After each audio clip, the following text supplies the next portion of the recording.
A sincere thanks to all who are watching, and an extra special thanks to donators and channel members. Check out the AI Force 1 Discord in the link below and interact with a growing roster of creators.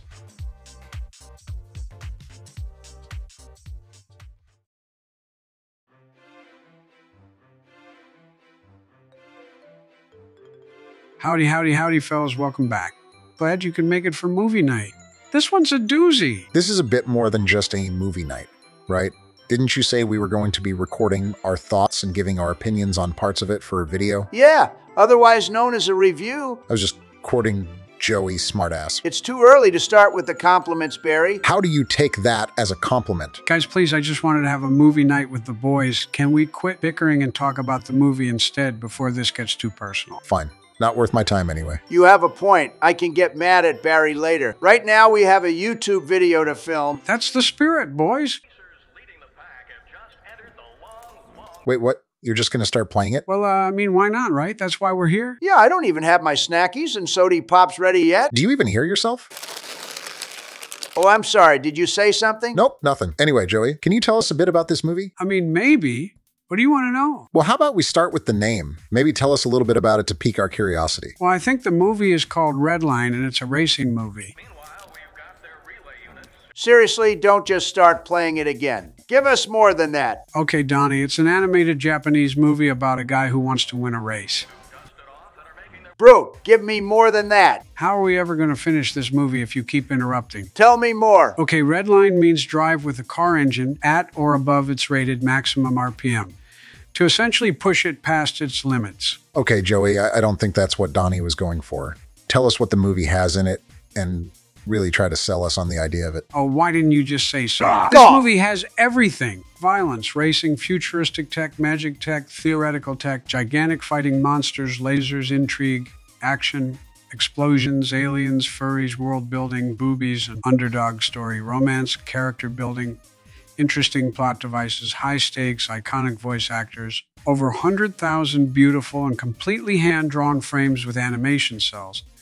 No CGI used. Artificial intelligence also didn't help make it in any way, since this movie is pretty old by today's standards, and a 7-year production time which began in 2002 and has been cited as an animated masterpiece and was a gigantic failure in the box office. Did you say boobies? Of course. Yes, tits even, although the nipples we do see are a centimeter or two too long for me. Holy shit, this movie sounds absolutely cracked out of its gourd. How much of a failure was it in the box office? You mean box office? That's what I said. They spent $30 million creating it and made $8 million with it worldwide. Holy shit, you're telling me they lost $22 million on this movie? What the hell? That's a huge loss. Joey, this movie must be terrible. God damn. They basically just pulled up to a burning dumpster and tossed a couple dozen briefcases filled with money into it, eh? Financially, maybe you can make that point. However, this movie has accrued quite the cult following since its release and the dawn of the modern internet, with thousands of new people learning about it and anime music videos being created using it as the base,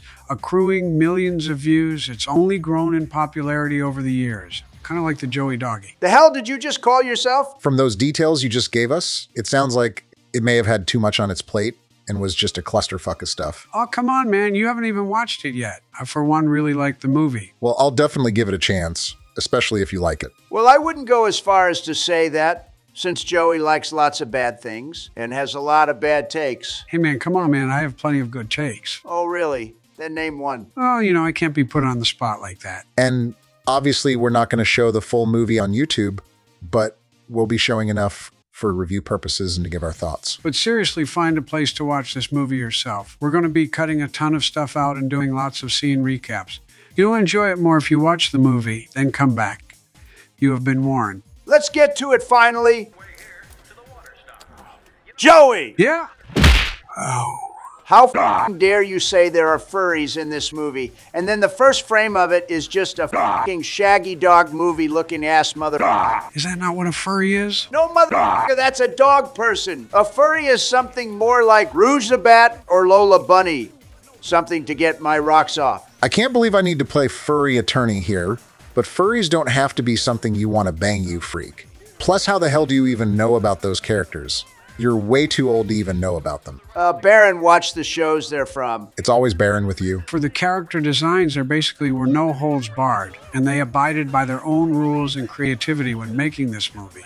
There are just tons of different humanoid designs. This is where we're going to start skipping around.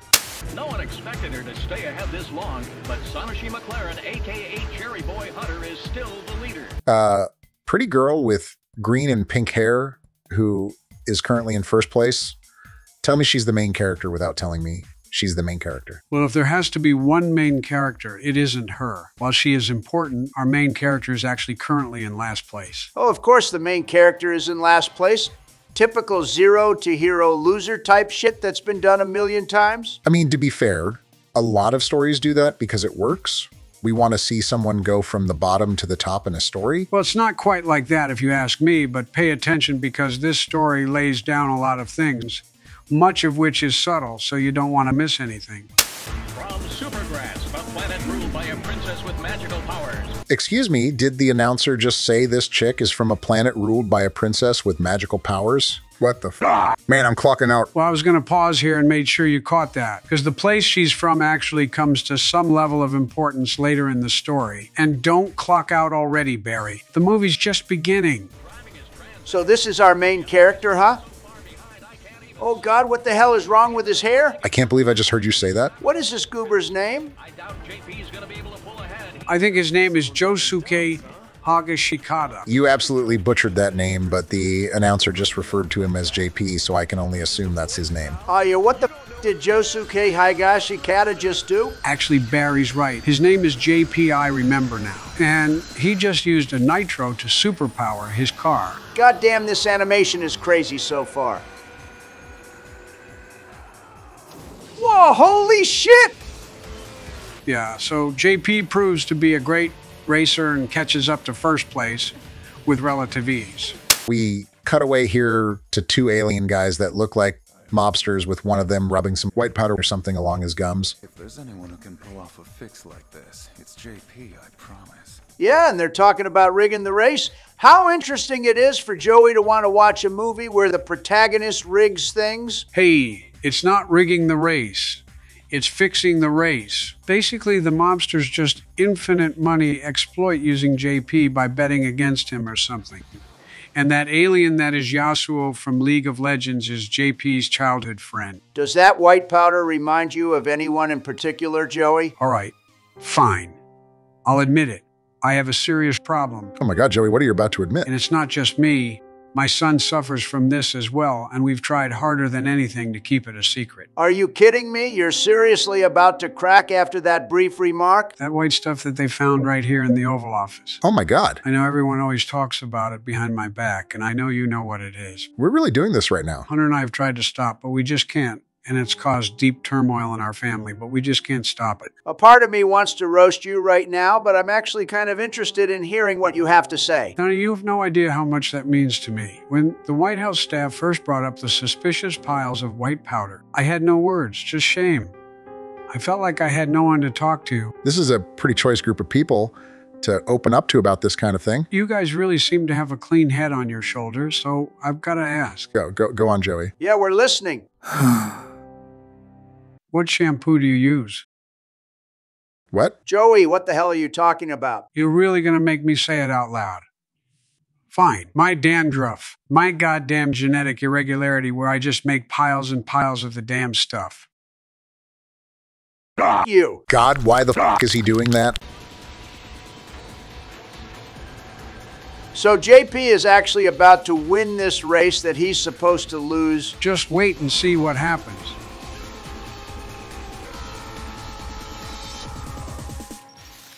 Oh, what the hell? His friend had an explosive planted on his car. Well, I guess that's how they guaranteed JP won't win the race, no matter what.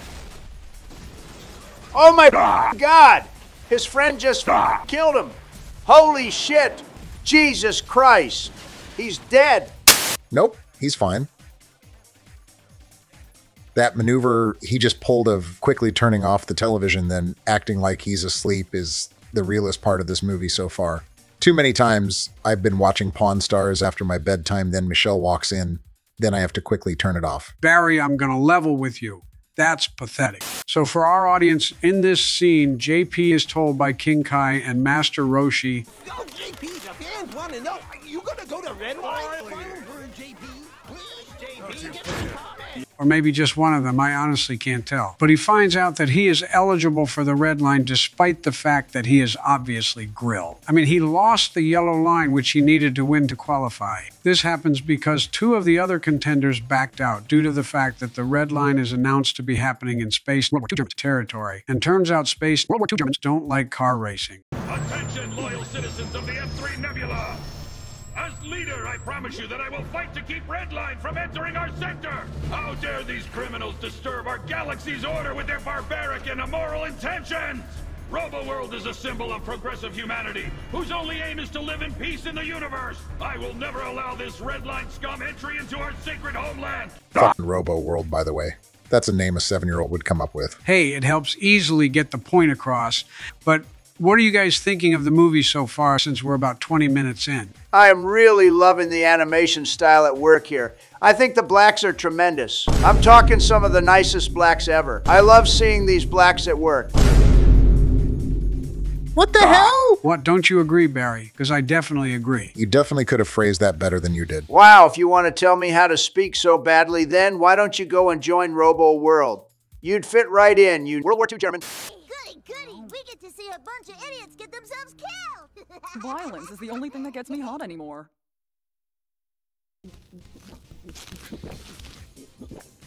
Yeah, you messed her up real good this time. Didn't even recognize her.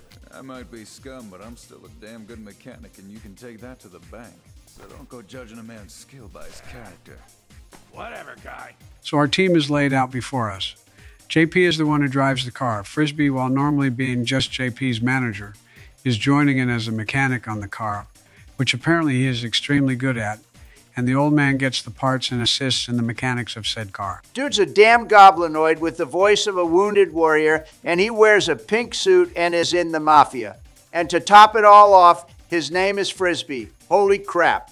This dude has some serious aura. What do you mean, aura? You know, like pure energy, or dare I say power, just radiates off of him. He's a lot like me, actually. Interesting thing for you to compare yourself to a mobster. But let's continue the movie. So where's our boy JP now? He's at presumably the nicest restaurant on the moon he's on. It's never stated, but I can only assume all the Red Line contenders were invited here because here we'll get to see a few of them. Whoa, how did he get there? He just magically appeared beside her in the restaurant. Kind of odd. Allow me to introduce myself, ma'am. That fucking hair. Come on, man, it's cool. Now that's hair that you could serve steaks on. Would you shut up, man? When I was just a little boy, I once came down with a terrible fever, one so bad that it threatened my very life. And my mother had to drive us through a harsh Japanese winter with feet upon feet of snow in a desperate plea to get me to the hospital. I'm not sure if you knew this, but Japan is the country that gets the most snow in the entire world. But the fact of the matter is, my mother's car became stuck in the snowstorm, and there we were, stranded in the middle of nowhere. My mother was frustrated and began to cry, but that's when all of a sudden, a stranger seemingly manifested out of nowhere and helped us out by pushing our car so my mother could get moving again. I never forgot that man or that day. And he had that exact same haircut. I vowed that day that I would idolize that man and go on to adopt his hairstyle and help other people in need just like he did to me. Then how come you don't have that same hairstyle? Well, it's not only a lot of work to maintain such drip, but my issue with that white powder I was talking about earlier makes it pretty much impossible to have. Joey, I don't know why you have such an aversion to the word dandruff, but that story you just told is almost completely not true. You can't even begin to understand my hardship, Obama, but I'm pretty sure that story I told happened. Nope, let's continue. Is that a steam light? Yes, it is. I'm surprised you know about it. Pretty, huh? My dad gave it to me when I turned 7, and I've been wearing it ever since then. What? Okay, let's settle down here. Steam light, but I never got to see one till now. No kidding. Stop They it. say if you pop it in your tank, it releases 100 Why are they times talking more about energy popping than things in cold tanks and then water. releasing? You're sure this movie is safe for work, right? You know, it's the first time I've Oh, ever seen a come real on. steam light myself. Thank God. Things were just picking up. Gross. Who the hell is this lobster-looking freak? My name is Shinkai. He's one of the racers. Ma'am? Are you gonna eat that? Don't fucking say it. This guy is you, Donnie. Piss off. No, he isn't. And could I perhaps have a taste of you as well, this fine evening? Fuck off! Holy shit. Did they make this entire character based off of you? It's yummy time! I would have had her for dessert if you hadn't butted in, Mr. Substitute Racer person. I prefer backup racer. Oh, this movie is just making it too easy. Barry, do you genuinely believe I'd stand for getting my face shoved in worm spaghetti? Yes. And then swallowing said spaghetti in a single bite? There was an entire lobster in that thing, for God's sake. I'm pretty sure you'd eat anything. Well, Donnie, I, for one, would love to be comparable to this man, so don't feel bad that they made him in your image. Comment the word worm in the comments section if you think I'd eat that. You'll see how wrong you are, Barry. No one's going to do that. You know I'm a racer myself, but up until now I was known more for being one of the best mechanics around. Hey, maybe you heard of my partner. His name is Trava. Oh, when does he show up?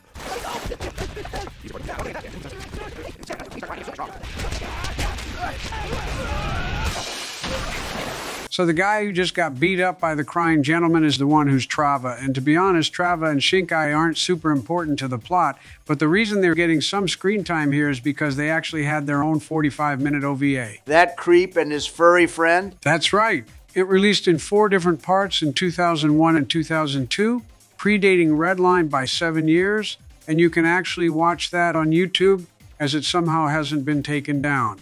It's called Trava Fist Planet. So Trava is obviously the primary character in that. Really? These guys had their own show. They give off mad side character energy to me. Yeah, I'm not kidding here. The plot was pretty rushed, I'll admit, and graphically it didn't age well, but they had a unique writing style for the show.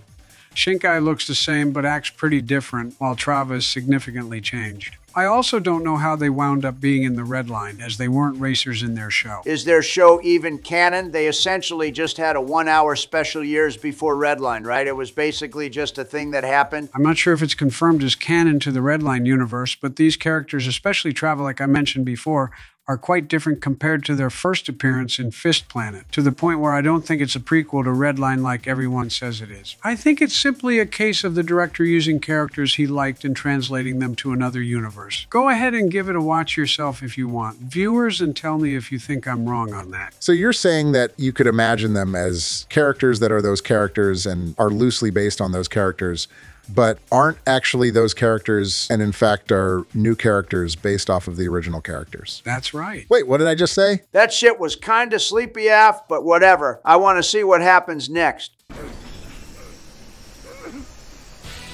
Oh, good Lord. Cool. Trouble can't stay away from this place.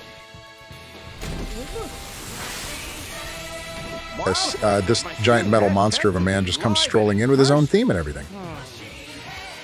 There's the fastest man in the galaxy. This dude is an extra wide chiseled Greek god, and you're telling me he's one of the racers? Actually, Donnie, he is the racer.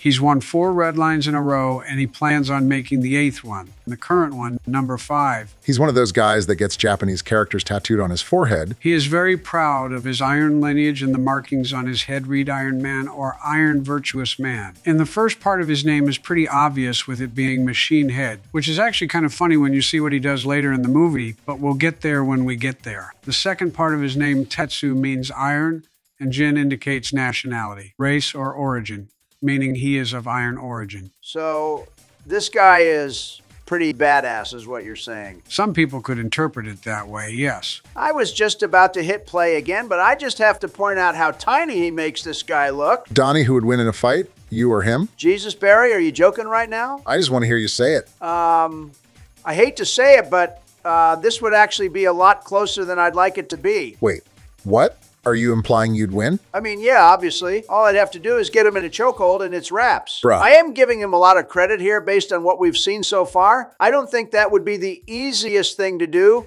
but not impossible. Donnie, you'd definitely lose that fight. Nah, I'd win. Yo, he just called that guy trash. I don't want to fight this guy, I want to befriend this guy. You like someone more because he called someone else trash. I mean, yeah, he called someone who's trash.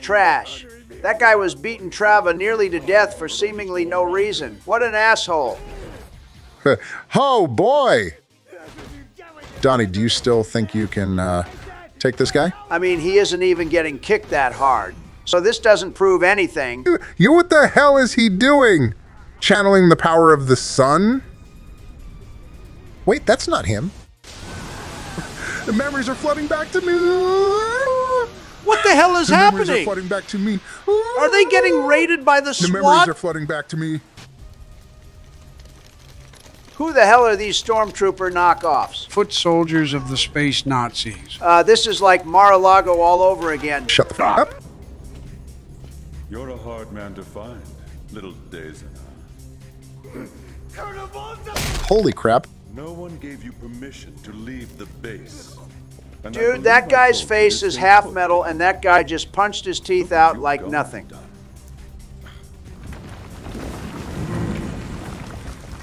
Well, you're screwed now, buddy. Shame you came all this way just to save his sorry ass, but I wonder who's gonna save yours. Oh shit. Please, man.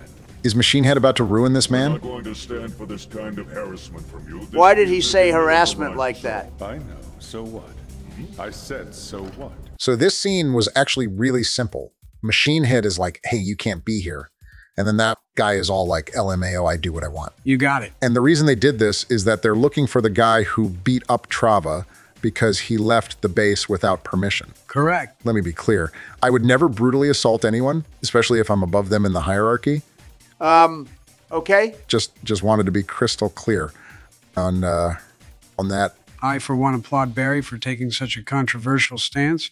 But yeah, the space villains absolutely grief the joint then as they're leaving. JP, for some reason, is all like, hey, tough guy, why don't you scrounge? Then he gets his shit absolutely rocked.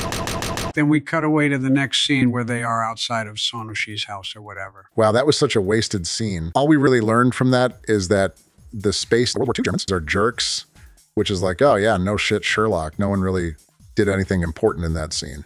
I mean, I guess we learned about the blue energy rock Sonoshi has, which I'm sure will be pivotal later on. But we really could have learned about that in any other scene. I think that scene was all right. I would have much preferred if Machine had absolutely kicked some shit and then, like, the other racers do what they can to help him, unless he could have taken all those soldiers by himself, which a large part of me thinks he could have. And then that general guy could have escaped. Then we see him do some even more heinous shit later. That actually sounds like a pretty cool idea, but I don't think we even needed JP in that scene at all. I think it had more potential if JP wasn't the main character. Then we instead focus on Sonoshi and the thoughts she's having. Maybe we could have gotten her chatting with Machine Head about something interesting. But I digress. Enough with the alternate universe bullshit. You guys seem to be forgetting that that scene alone costed a lot of time and resources. And I'm sure if they had all the time in the world with unlimited budget, they could have fleshed out every scene and every character to get all they can out of each. But this movie already costed $30 million to make, so cut it some slack. And Donnie, that guy wasn't a general. He was a colonel, Colonel Voltan, who is voiced by Garen from League of Legends. Oh my God, can you fuck off with all the League of Legends bullshit? No one who is happy in life plays that heaping pile of trash. I mean, I wouldn't put it like that. But yeah, why do you bring up League of Legends whenever possible? I love League of Legends. You're kidding me. Love League of Legends and Legends, mine Legends. I fucking love League scopes and lovelies of I don't care who hears me say that. Who hears you say what now, Joey? I fucking love League of Legends and shit. Okay, we get it. I fucking love League of Legends and oh. I fucking love League of Legends. I fucking love League of Legends, and I don't care who hears me say that. Okay. Thanks for loaning me your jacket. He apparently did that, by the way. Likes to call you Sweet JP. It's just a stupid nickname I got stuck with. Cherry Boy Hunter Sonoshi McLaren. Cherry Boy? What the heck? Read the papers? That nickname makes headlines. I'm still unsure as to what exactly that name means. Really? Harder. What? All right, gentlemen, before anyone says anything more. Wood. Oh, I thought you were about to ask a question, but you were actually just making a statement. I don't know what that means either, but basically in this scene they're talking about their inspiration for wanting to race. And Sonoshi doesn't give an answer while JP says, It's not that big a deal or anything. Really. Truly inspiring ambition right there. His ambition is to be the best and be famous in the sorts. Well, this is where I'll have the editor put the clip of us reacting to the flashback dream JP had after his crash in the beginning. I was going to skip it, but I think I'll squeeze it in here. It's really not that important, but we'll briefly discuss it here, I guess. Oh, good Lord, what is this? A flashback with two vulnerable children. Donnie, can you leave that out of the review, please? Leave what out? He's just making a true statement. Children are already vulnerable, but even more so in a life-defining moment like this. Life-defining? What are you... Oh, why hello there, ladies. You damn horn dog. Are you kidding? Just look at them. Hold up, who is this guy? Oh shit, he's absolutely dripped out. Oh my God, this guy is basically me. My name is Yoshikazu Kira. I'm 33 years old. Joey, shut the hell up. We're watching this boy become a man. Is that what this is? This never happened to me growing up. That would mean you're still just a boy and... Wait, hold on a second. Did he just kiss those chicks at the same time? How come I never thought of that? Oh my God, this guy is my hero. I still have so much to learn. Wait, come back. That's just pathetic, Donnie. So yeah, JP's ambitions to be successful is the best way I can put it. Pretty shallow for a main character, if you ask me. Nothing's wrong with that. He has clearly always liked racing, and seeing that man at the top of his game made him realize the potential future he could have if he tries hard enough. Right. Well, JP just picked up one of Sonoshi's earrings and called out to her when her door was half open. No way she didn't hear him. It's a part of the game. Whoa, hey, another flashback. What is this? It is a race. Shut up. I can see that I meant what is... How about you shut up and just watch? I don't have time to make stupid mistakes like this. I'm not like you amateurs. You're all talk and no action. All you losers do is sit and watch instead of getting out here with the rest of us. That's literally me saying that to Joey back in 2020 during campaign season. I have no idea what that was like. I was never around for that. I mean, you kind of were, but wow. So our protagonists are revealed to have met before. I bet she doesn't even remember. That's such a relatable thing, remembering an extremely minor interaction with a girl from 15 years ago and then seeing her again later in life and wondering if she remembers you too. I think he may have fallen for her right then and there.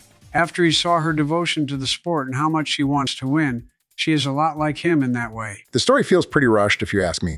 There's both a lot and not much going on at the same time, and it's really weird. Quite a few scenes that I wish were changed, such as the one in the last memory that we saw that we're cutting out that focused on Kid Sonoshi's ass. I mean, I thought that scene was fine, but I kind of get what you mean with everything feeling a bit jumbled up. It's also kind of weird that they established this connection between JP and Sonoshi anyway.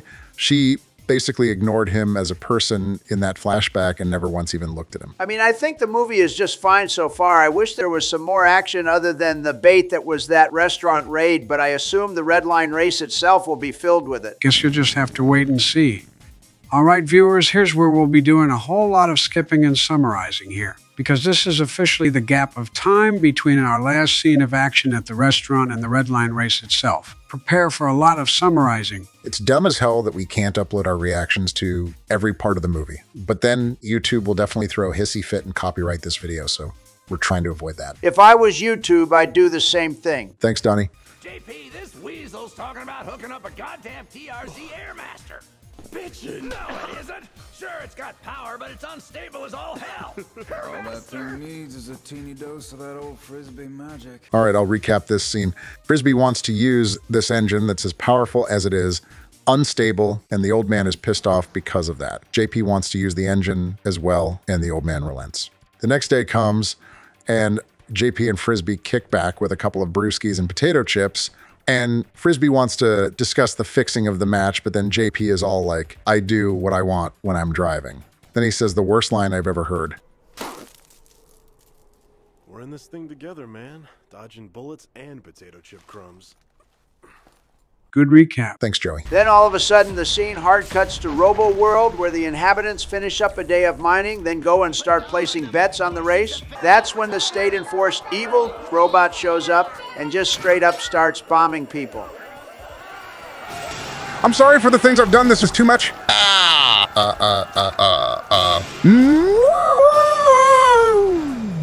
And then it legit just hard cuts away to Sonoshi's place. That's wild. If you think that's wild, then you're not ready for this scene, as it's discussing the Red Line racers. Well, that doesn't sound too crazy.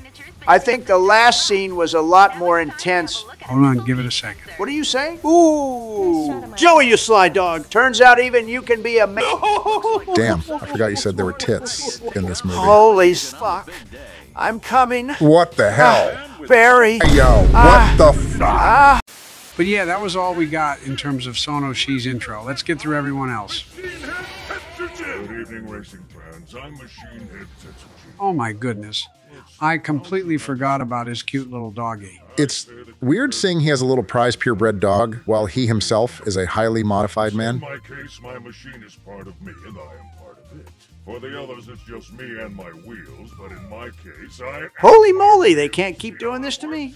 The royal family's own Poi Boy and Buzz Buzz from Planet Supergrass are back and... Why the hell is the movie laying on the sex appeal so thick all of a sudden? They have to retain the people's attention somehow. So those two are also from that magic planet the other girl was from. There must be a reason you made a note of that earlier. You'll see the relevance of that later in the movie. Also, boing is a slang term in Japanese. Is that so? What does it mean? It's what breasts do. What? They go boing boing. The good ones, that is. And that's why Japan is America's most important ally. Oh, of course that's why. Here they are from Planet Supergrass. Holy shit, I completely misread that for a second there. That tripped me up. Why would you even share that? Never thought I'd hear Garen from League of Legends talking about two sexy girls, but here we are. You absolutely have to stop with your league shit. I know. I have a serious problem. The strongest, fastest bounty hunters, the Mad Brothers, Lynchman and Johnny Boya. These guys aren't too vital to the plot, but they actually have their moment of importance coming up shortly here. Lynchman is also rivals with that one guy from the first race. I actually think these guys are the goofiest looking ones here. Donnie, you can't say that about Johnny Boya. That's super anti-Semitic. What the fuck? Then we have this scene change to GP getting a test car with the engine he wanted and going for a test ride. The thing blows up once JP goes too fast, but he somehow is completely fine. The explosion happens off screen and is revealed to us through a brief news report. What the hell? The Dirty Cop, a.k.a. Gory Rider. Wow! You yucking monkey! Excuse me, what the hell was that? The gorilla. What? All right, since we've reached the midpoint gorilla, let's take a quick break. The midpoint gorilla? Joey, what the hell? Why would we take a break now of all times? What better time to take a short bathroom break than at the iconic midpoint gorilla? Are you saying we're halfway through the movie? Yeah, we're about halfway through the movie now, and viewers, do keep in mind that we've skipped or skimmed over plenty of things. We're just getting to the meat and potatoes here. All right, fair enough. I'm going to DoorDash some McDonald's on our break then. You guys want anything? Thanks, but I'm fine. Could you get me a cookie toad and an M&M McFlurry, please? Joey hungry. That's all. No sandwiches or anything with a bit more substance? Substance? Sorry, I'm trying to stay away from that kind of stuff. Bruh. Well, I have to go use the potty room, so I'll pick up the DoorDash on my way back.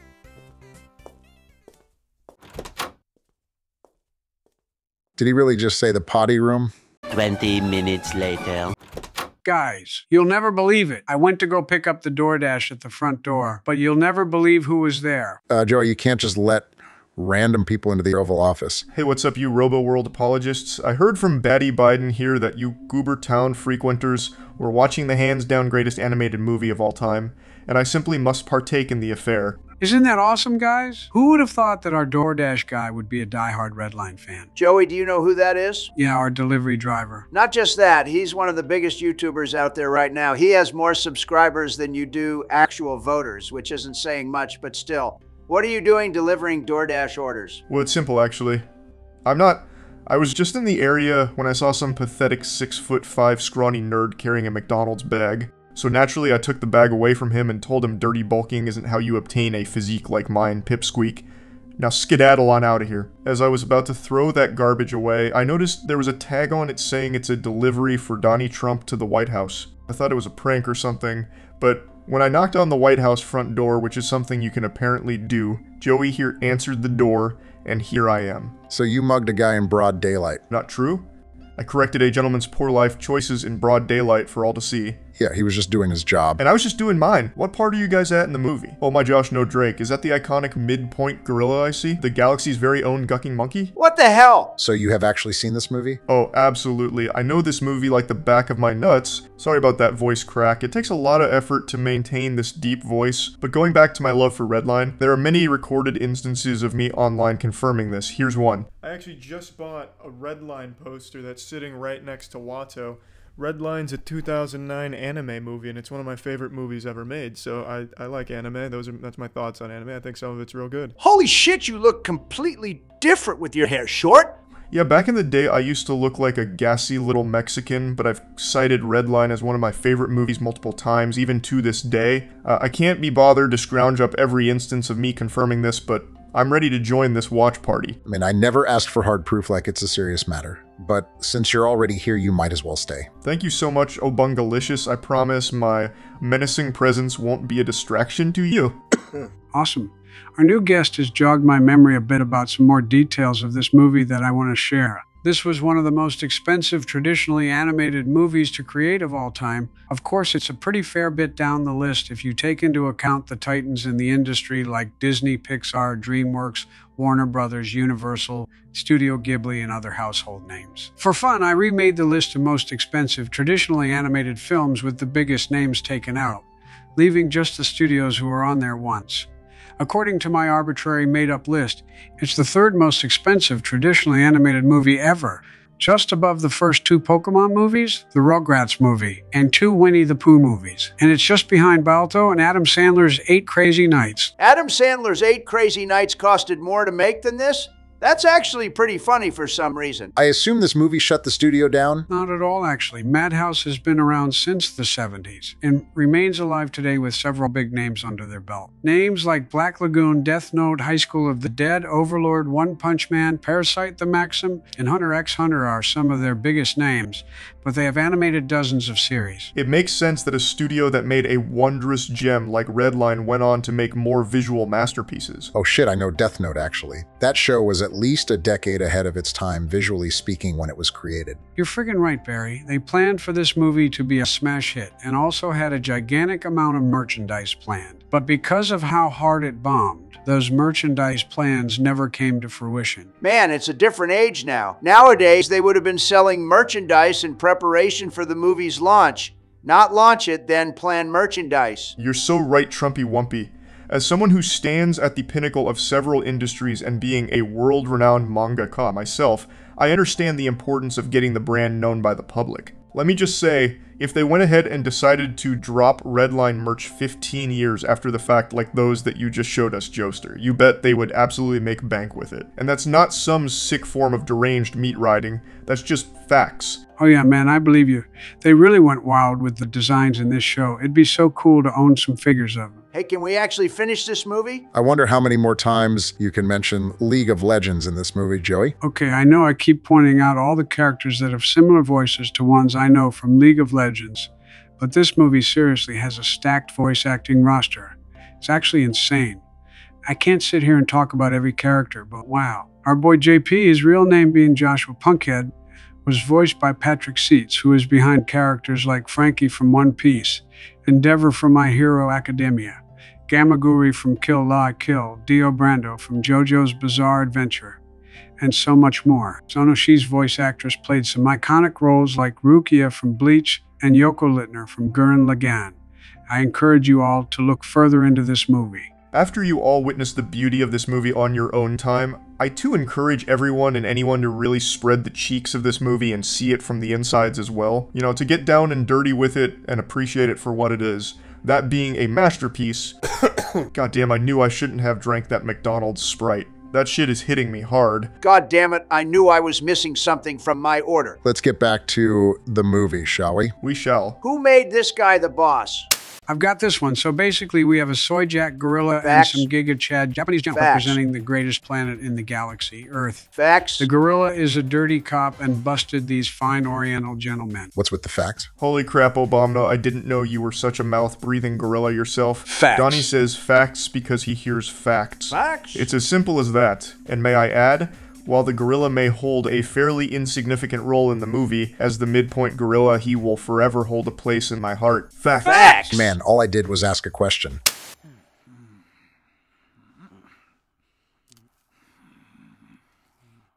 Gory Rider, you motherfucker!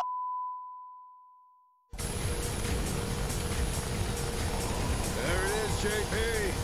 It doesn't get any better. That block's got cylinders with 80mm bores and puts out 35,000 horses. I have a deep level of gratitude toward Frisbee Chuan for having the balls to hook up a goddamn TRZ Airmaster to our sweet boy's vehicle. God, it's such a wondrous beauty, I could just give it and Frisbee a big fat one. A what? I guess you could say that I'd give him the moist critical. Gross. I don't get it. All right, so here we cut away to some people who the Robo-World government doesn't like, who are pro-Red Line, help hired from around the galaxy, and they breach the planet's power supply. Then it cuts to the president of Robo-World getting pissed off, but then he is filled with glee after being informed that Robo-World has created a solar satellite that they call the Hyper Disintegrator Cannon. Look, isn't it lovely? Then we cut away to the stupendous bounty hunter superhero duo of Lynchman and Johnny Boya, where they've been tasked by the Racing Commission to sabotage the Hyper Disintegrator Cannon, because no fat stacks will be made if there isn't a race to bet on. Then we have yet another cutaway that kind of pisses me off that begins with Sonoshi just minding her business. Then she hears a motor outside only to find that her earring has been returned to her. Then JP gets in a fatal motorcycle crash and then sadly dies.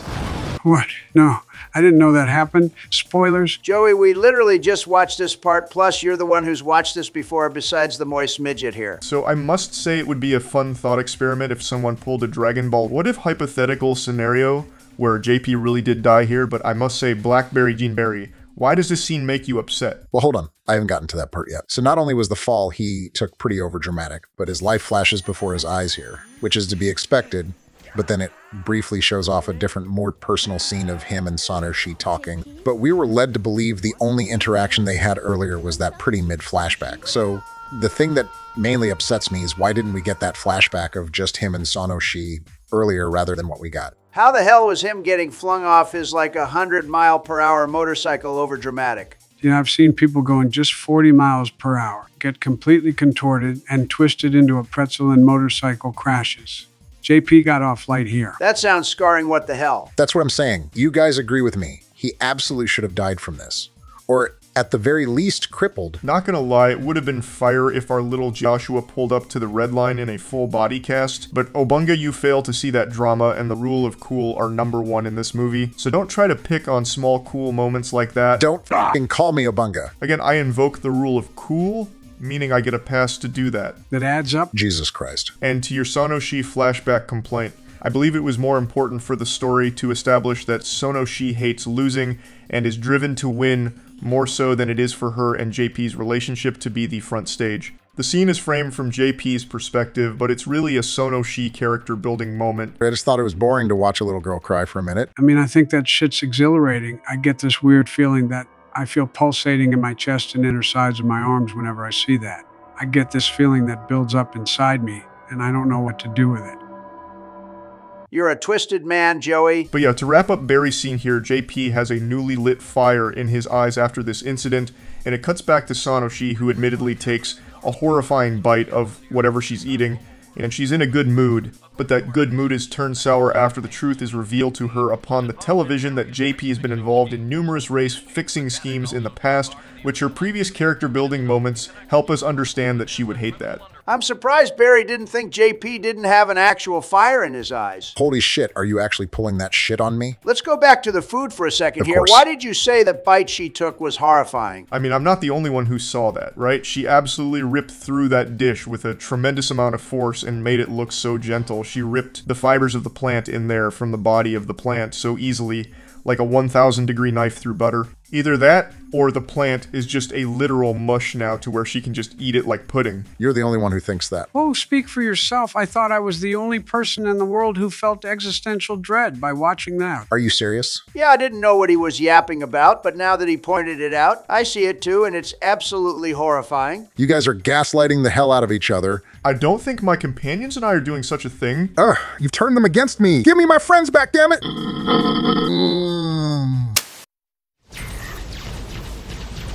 So there's these weird-ass pink spaceships that are apparently being magically controlled from a distance by the magic princess who also looks like a 4-year-old. And they're spraying some pink gas shit around the racetrack, all while dodging anti-aircraft missiles. This story is insane. completely How insane. the hell How is a galactic empire losing to race organizers? Rule of cool. Anyway, the Redline mothership is currently in a wormhole or something, and it announces that the princess of planet Supergrass has marked the endpoint of the race, which is about to begin. JP, despite his high Riz levels, is unable to Riz up Sano Shi at the current moment, as she is upset with him after learning about his race-fixing past, kind of like how I'm still upset with Joey for fixing our race. I don't remember having dementia. Bro, shut up. We go back to Robo World, who are currently trying to find and destroy the racers, where it's discovered that they detected the readings of a hyperdimensional drive, and the president has a pretty amusing line, I must admit. They're going to violate our airspace using navigational equipment that only exists in theory? The nerve of those vermin! It's time. Robo World stands by with its hyper-disintegration cannon ready to fire upon the racers given a chance, and the racers get in their vehicles.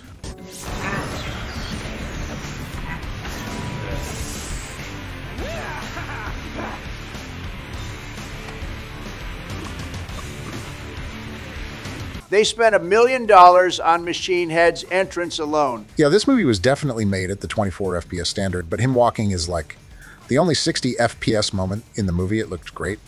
My heart is racing right now. Wait, why are they arming the cannon in the first place? I thought Lynchman had his 15 seconds of fame and destroyed it. Fire. Wait, did I see that right?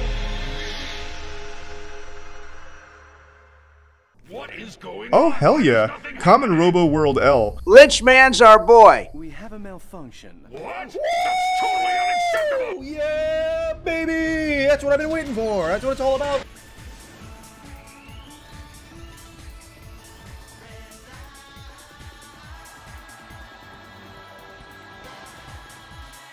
I know the rule of cool exists, but dropping a bunch of cars out of the sky is actual psychopath behavior. These fellas are the announcers of the race, but they don't really have much importance, so we'll mostly ignore them. I'd argue every frame of this masterpiece is important, but hey, it's your video. Colonel Voltan, aka Garen, had his troops on standby in case the disintegrator cannon failed, so they begin to head out in their own vehicles to take down the racers. Holy shit, either Robo World has Stormtrooper aim or these racers have plot armor. Knowing the integrity of this movie, probably both, and then some. This is one hell of a spectacle, though. I finally get to see what Machine Head can do. And of course, his car has weapons on it. All these cars are frickin' GTA Online vehicles. That's actually a pretty reasonable take there, Donnie Wanny. They are indeed GTA Online vehicles. Hey, Johnny, fire the Sidewinder into the crap Sonashi. What? Lynchman, you bastard! I trusted you. Such a well-animated scene. Hell, yeah, pull out the Yorper. Don't let anybody stop her. No, my queen! Donnie, quit eating the Mike Jesus Christ, man. Oh, thank Josh, she's still okay. That explosion was huge. It's awfully convenient that the protagonist whose car was knocked into the water is also a submersible. Terribly convenient. And here comes Robo World in full force. 82% of satellites in the M3 Nebula are currently beaming live coverage of Redline to the farthest reaches of the galaxy. In other words, every secret military asset and facility on Robo World is in danger of being exposed to our enemies. I want those racers smashed before they reach Zone 7X. They must be stopped before they reach Funky Boy's lair. What? Funky Boy, what kind of name drop is that? An acronym for something? We can't risk waking Funky Boy up. He's still a baby after all, and he needs to learn discipline. Oh, you're gonna love what Funky Boy is. Isn't that right, Joey? Yeah, I think. What is he again? Oh my God, I forgot you even mentioned this. But is he the bioweapon you mentioned before we started the movie? Probably. And, you know, his ass is going to wake up? Why the hell is there a bioweapon in my racing movie? I think a bioweapon has a place in every movie, to be frank with you, Abungario, but it's just done the best in this one.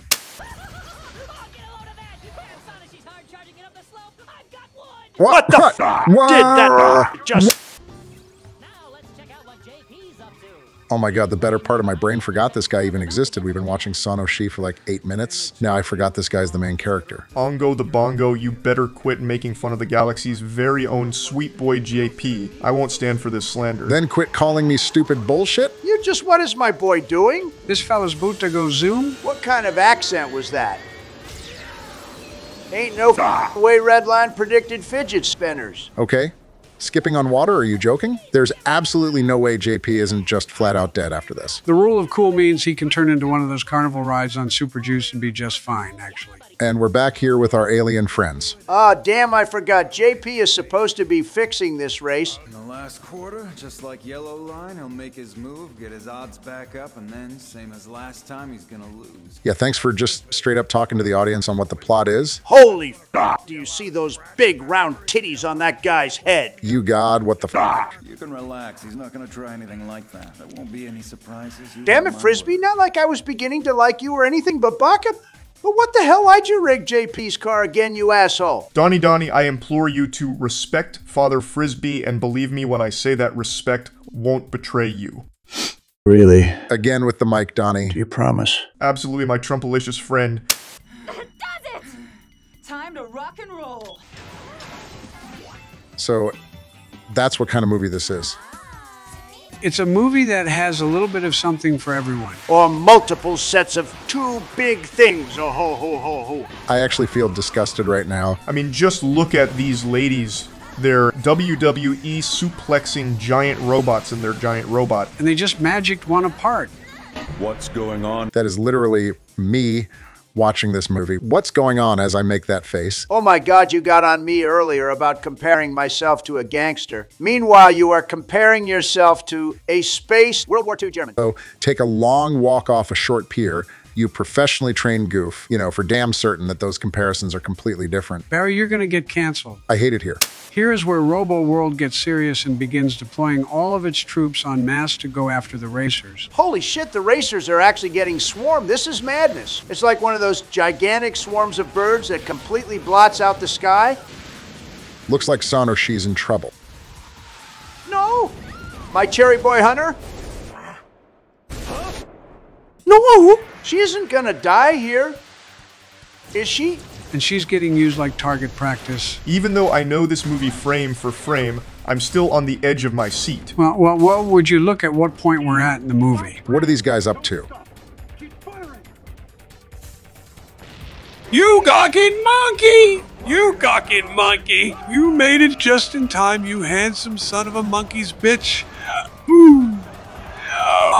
You son of an Obama! What the fuck did you just say about me, you son of a bitch?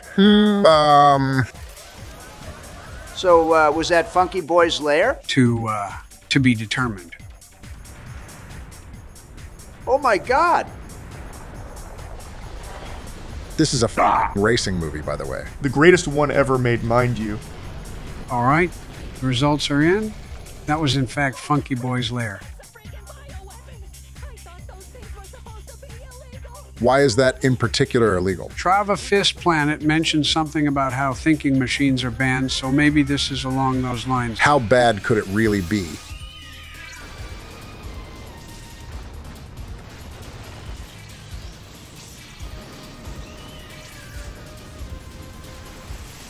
Oh my God.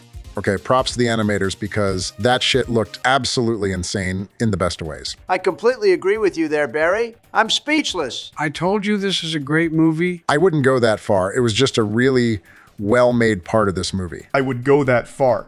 I would go so far as to say this is the greatest animated movie ever made, blah, blah, blah. So you're finally beginning to understand. So Robo World is utterly panicking as to what they should do with Funky Boy when, very coincidentally, the disintegrator cannon comes back online. The president decides to use it on Funky Boy since he's out of control. It's so sad. He said he wanted Funky Boy's death to be painless. What a good dad. How would you call that being a good dad? Well, you know, sometimes boys will be boys, and as a father, you got to put them down. You wouldn't get it? You're a girl dad? That is so insanely deranged WTF. Silence! What the hell? Was that you, Charles? Holy shit, he just got atomized. Wait for it.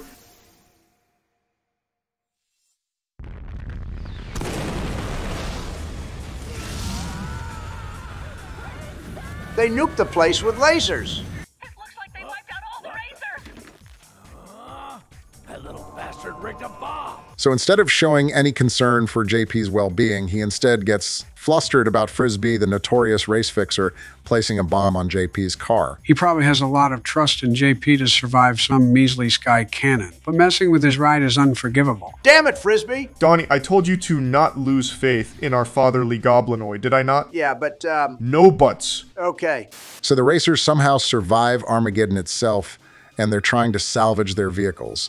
And while JP's might be good to go, Sonoshi is obviously huffing copium, trying to get hers to run again, even after it's completely totaled. Then this is the part where Sonoshi questions JP about his race-fixing past, where JP reveals that the race-fixing ties all started because Frisbee essentially sold himself out to the mob to get enough money for JP to get some car parts he needed to win a race, which JP ended up losing. Frisbee essentially sold his life for JP's racing career, and neither of them are happy about having to fix matches like they currently do. Well, damn. As tough as that is, you shouldn't ever tie yourself in with mobsters. Every time you deal with the devil, he's always the winner, after all. That is a sad story, though. Do you really want to help me do this? I'm gonna help you, but only if you help me get to the finish line. Got yourself a deal. And there we have it, ladies and gentle trumps. The dynamic duo finally cements their shared place in the race. Sonoshi is going to tag along with JP so they can finish this race together. Yeah, but is Frisbee just going to sit by and let that happen? Find out next episode on Dragon Ball Z. Oh, son of a... How the heck is this thing back? That's right, fellas. Unbeknownst to even his creators, Funky Boy has the ability to regenerate back to full form. Even from a single cell, the cannon takes 2 hours to recharge, so that's out of the picture. And may I say, what's better than a racing movie with a bioweapon?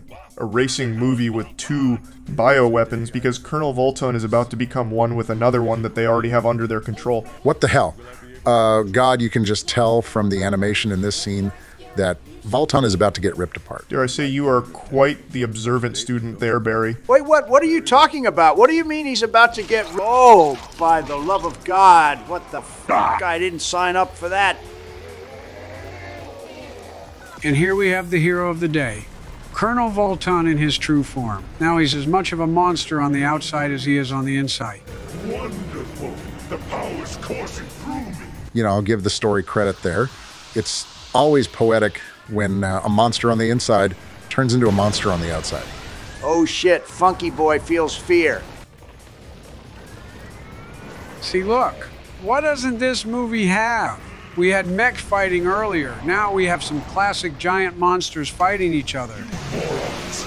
The Red Line Racers are still alive. Go after them now! This dude is literally a nightmare monster from hell fighting another nightmare monster from hell, and he still has his mindset on stopping the Red Line Racers. That's crazy levels of devotion. Should get going.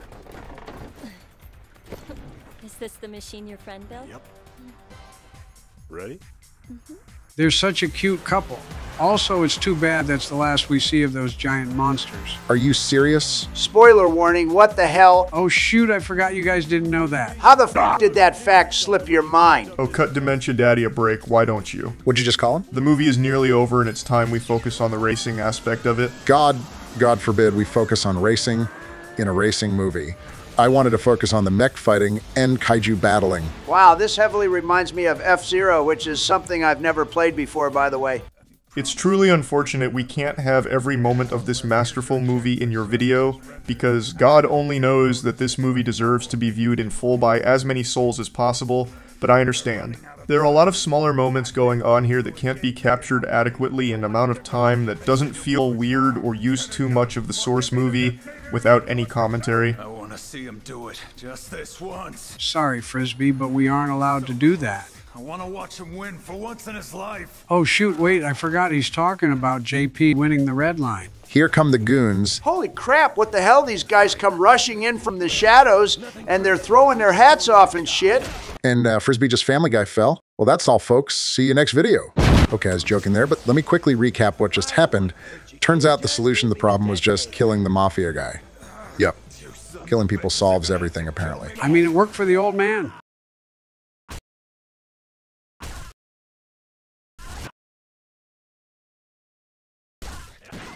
So yeah, that's the Mafia taken care of, apparently. Now back to the race.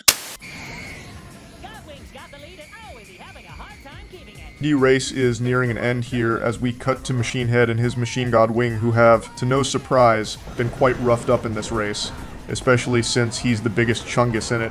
And that's when our main girl Sonoshi decides to give JP his nuts back and get a bit wild, a bit crazy some may say, if he wants to win this race, causing them to catch up to Machine Head. He gives them a smirk and pops the Platinum Nitro charge. Power overwhelming! Wait, hold on. His machine is an extension of himself. Did he just go Super Saiyan? Holy shit, he's frying the hell out of his own circuits with that. Oh my god. Now he's plastered to the front of his vehicle like a hood ornament? Machine Head lives and dies by his motto, live headstrong. Also, this is definitely more like Kaioken times 10 rather than Super Saiyan. Same shit. It really isn't. Anywho, Sonoshi does the same to the Trans Am, as the only way to match a Platinum Nitro charge is with another Platinum Nitro charge. This brings the engine's horsepower up to 350,000, 3 times more than the modern day's most powerful engine, which is used for cargo ships. That's actually insane. It's ripping apart the exterior of the car. They're going so fast, time and space are bending around them. Believe it or not, Robo World calls it quits here because the racers are just straight up going too fast. Not to mention, the finish line is literally on top of Robo World's main base, so like, how the hell do they get up there, you may ask? Well, that's where the Magic Princess comes into play. What? What the hell is going on here? So the magic little girl ended up being the greatest ally to the racing committee. So that's what that pink smoke was all about earlier? Holy fuck. Oh. I'm coming. Gentlemen, we've made it. We're at the final stretch of land before the finish, and I must say, it's been an honor watching this with you all. Goddamn, everyone's vehicles are just getting completely... Calm down, Charles. It's just a movie. A movie you've probably seen a dozen times. More like at least a dozen, but that doesn't change the fact that this movie never stops hitting.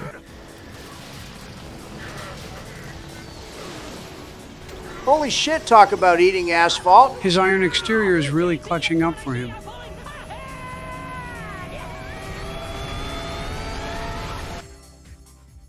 And there it is, JP's dream goal. It's right in front of him. It's tickling his nuts, and he's truly realizing just how close he is to obtaining it. I see it.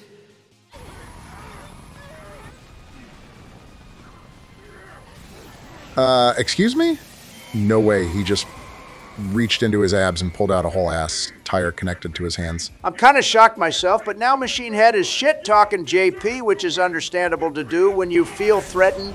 Which explains a lot about you, Donnie. Hey, what the hell? I honestly forgot how this part goes, because JP is struggling right now. He's out of nitro.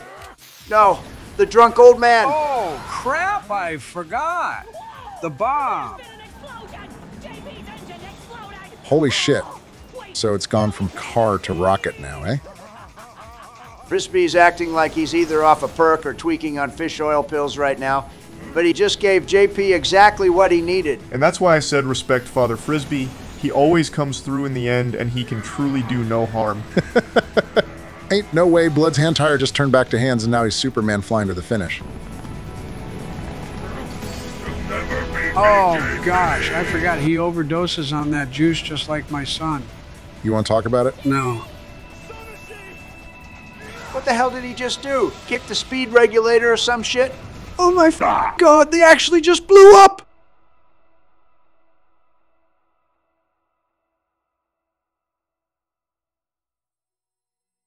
Nope. They're running in midair like a couple of Sonic characters surrounded in mystical blue light. Shh! Shush!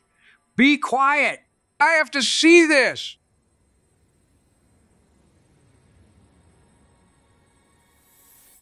Did the video player just freeze or something? Whoa, yeah, baby. Baby! That's what I've been waiting for. That's what it's all about. Joey, why did you sound as monotone as you possibly could have right there? Oh my god, wait, JP and Sonoshi are legit about to get flattened and completely disfigured. They just got launched from an exploding car at hundreds of miles per hour, and now they're just magically floating there in a majestic blue light? I love you. I love you too, JP.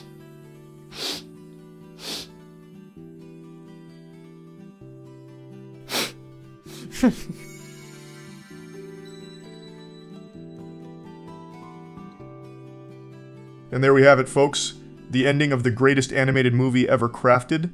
The high-action, heart-racing scenes of action with the scattered scenes of character building and deep moments never fails to hit home and have me craving to watch more. They found true love in the end. Wow. I forgot how good this movie is. Wow. Well, that was a movie that ended... Is that a hint of passive aggressiveness I smell on your voice? What's wrong, Orbrunga?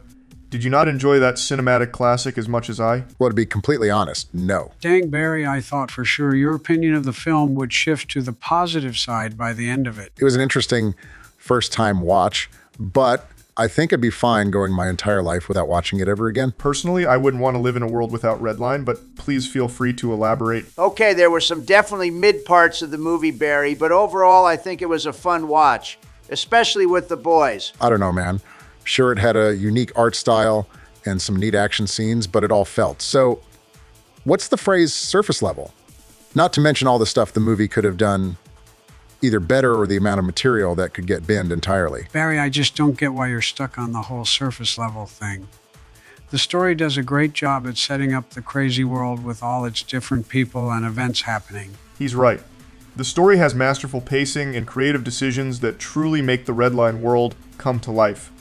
Sure, we don't know every single little thing, but that helps keep the world interesting to us as viewers. Yeah, but what about... I mean, seriously, what more could you want from this movie? Its main draw was its intense scenes and impeccable art style. They couldn't spare entire side stories for each plot device mentioned. Okay. Well, how about if they just gave us less variety of plot points, but instead just focused on what is important here and now? It felt like they just kept throwing shit at us constantly. For example, I wish they framed it more like Planet Supergrass as our main ally and Robo World are the enemies, and then we just framed it around that. The movie needed to be longer. I'm not sure you were paying attention, but this was already one of the most expensive traditionally animated projects ever conceived. Well, no one asked them to make sure everything was hand-drawn. I'm sure they could have used a third of the budget, if not less, if they just created the movie digitally. Not to mention all the filler the movie has. There are tons of plot points that sure aren't relevant to this story per se, but would be perfect seeds to sprout if this movie became a series and grew more. The type of salty good stuff that makes you really feel like the world of Redline is alive, and this is only a cog in the machine. I concur with Prince Charles. They throw enough stuff at us to make us believe that the world of Redline is crazy, and there are lots of busy moving parts, but none of it is random or unwarranted. It really makes you feel like this is an entire world in this movie, not just a super cool high-octane race. And not only is the fact that every frame of the movie was drawn by hand completely badass like some actual Keanu Reeves type of badass shit, but it also lends itself incredibly well to the art style and motions of characters in this movie. It's something that doing digitally would be insanely difficult to get similar results. Like, I'm talking something like using your penis instead of a baseball bat to hit a baseball. I quite liked the movie. I swear my heart was racing for half of it, and there were lots of cool moments, even if they didn't perfectly add up. I also personally don't think it really matters if it was done by hand or not, because Barry has a point in saying what he said about the budget. They could have easily gotten 3 movies and a bunch of merchandise plans for that same budget, which honestly sounds like a huge amount of waste. But like I said, it was a good movie, maybe even a great movie. I'd enjoy watching it again. There were too many times the movie just forced you to suspend your disbelief. Yeah, but it was all for dramatic effect and creating hype moments. I don't know. Maybe I'm just being a hater. Tell us your Redline thoughts in the comments and give us your opinions on how we did in this first and maybe last movie review. Yeah, for sure, everyone. Make sure you do that. And I'd like to thank our special unexpected guest. Okay. Do that then? Are you talking to me? Hell. Thanks for showing up, uninvited Charles Moisticle. Your presence really added a lot. Make sure you shout out the channel to your audience. No. I don't think I will. Well, could you read out our new channel members? Yeah, sure, why not? A big sloppy kiss and firm handshake to the Uvox channel's new members, Bradley LightXZ27, and O. Oh, isn't new, but he's back. So welcome back, O. And shout out to my boy Bradley for the $20 on Ko-Fi. You're a gangster, huh? But yeah, that's about it. See ya.